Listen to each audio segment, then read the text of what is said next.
sky was gray, and the wind howled through the rusted gutters of a small wooden house tucked between towering apartment blocks.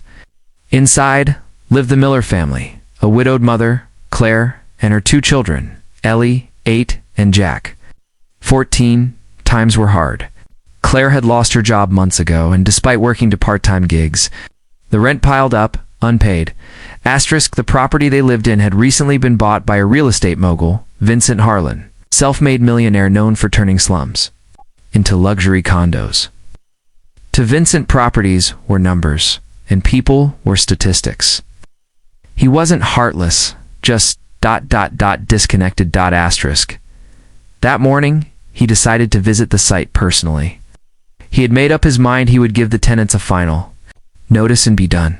His assistant warned him, "They're just another overdue file, sir." Vincent nodded. He stepped out of his black luxury car, his coat spotless, shoes polished, and walked up the cracked porch. When the door creaked open, little Ellie peeked out, her big brown eyes wide, her cheeks red with cold.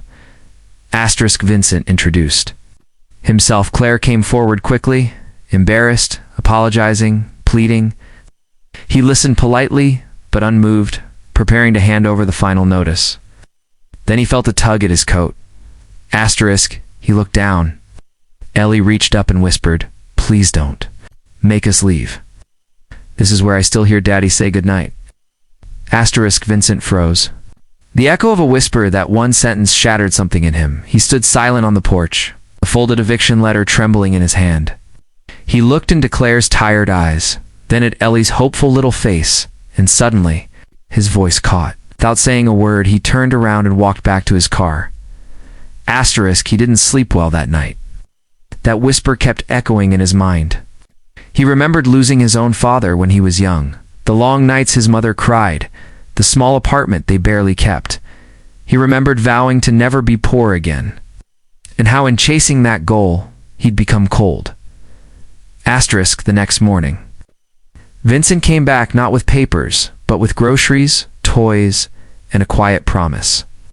He told Claire she could stay rent-free for 6 months, while he arranged a job interview for her. He offered to enroll Jack in a scholarship program he personally funded. Claire broke into tears.